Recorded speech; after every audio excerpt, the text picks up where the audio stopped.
இந்திய கிரிக்கெட் கட்டுப்பாட்டு வாரியம் கிரிக்கெட் விளையாட்டையே அழிப்பதாக உச்சநீதிமன்றம் கண்டித்திருப்பதை மக்கள் எப்படி பார்க்கிறார்கள்? கிரிக்கெட் வாரியத்தின் செயற்பாடுகள் குறித்து மக்களின் கருத்து என்ன என்று கேட்டிருந்தது புதிய தலைமுறை. அதற்கு மக்கள் தெரிவித்த கருத்துக்களை இப்போது பார்க்கலாம். சூதாட்டம் தான் முக்கியமான ஒரு காரணமே அதை கட்டுப்படுத்தினாலே போதும். ஒவ்வொரு பிளேயர்ஸுக்கு என்னென்னலாம் ஆக்டிவிட்டீஸ் பண்ணுறாங்க. இப்போ லேட்டஸ்ட்டாக அவங்களுடைய ஒய்ஃபெலாம் ஃபாரினர்ஸ்க்கு கூட்டுன்னு போகக்கூடாது சொன்னாங்க பார்த்தீங்களா. அந்த சில ரீசன்ஸ்லாம் நம்மளுடைய கட்டுப்பாடுங்க எடுத்துட்டாங்கன்னா, ஒரு செக்யூர்டான ஒரு அளவு எடுத்துகிட்டு வந்தாங்கன்னா கண்டிப்பாக இங்கேன்னு இல்லை, இப்போ வர கண்டினியூ வேர்ல்டு நம்பர் கண்டிப்பாக ஃபாலோ ஆகிட்டே இருப்பாங்க.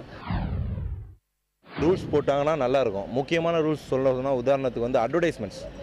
இந்த கிரிக்கெட் பிளேயர்ஸ்லாம் அவங்களுக்கு கிடைக்கிற சம்பளத்தை விட அட்வர்டைஸ்மெண்ட்லாம் நிறைய கிடைக்குது. ஸோ அதனால் அவங்க என்ன பண்ணுறாங்க, கிரிக்கெட்டில் கான்சன்ட்ரேட் பண்ணுறது பதிலாக அட்வர்டைஸ்மெண்ட்டில் அவங்க கான்சன்ட்ரேட் பண்ணுறாங்க. ஸோ அதனால் கூட நம்ம பாதிப்பு ஏற்படுது. கரெக்டான ஒரு ரெகுலேஷன் கொண்டு வந்தால் மட்டுமே தான் இந்த கிரிக்கெட் கட்டுப்படுத்த முடியும். மற்றபடி இந்தியாவை பொறுத்த வரைக்கும் கிரிக்கெட்டுன்றது மிகப்பெரிய ஒரு சூதாட்டமாக தான் பார்க்கப்படுது.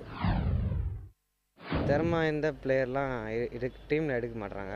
அது இல்லாமல் எப்படின்னா, நிறைய பேருக்கு ஹெட் வெயிட் ரொம்ப அதிகமாக இருக்குது. அந்த பிளேயர்ஸ்லாம் சரியாக ஒரு மேட்ச்சில் ஒரு மாதிரி ஆடுறாங்க.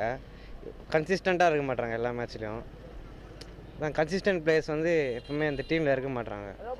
ஒரு டைம் ஒரு மாதிரி பிளேயர்ஸை காசு கொடுத்து எடுக்கிறத நிப்பாட்டணும். உங்களுக்கு காசு கொடுத்து தான் எடுக்கிறாங்க. பிளேயர்ஸ் உங்களுக்கு பார்த்தீங்கன்னா திறமையானவங்களாம் எடுக்கிறது இல்லை யாரும்.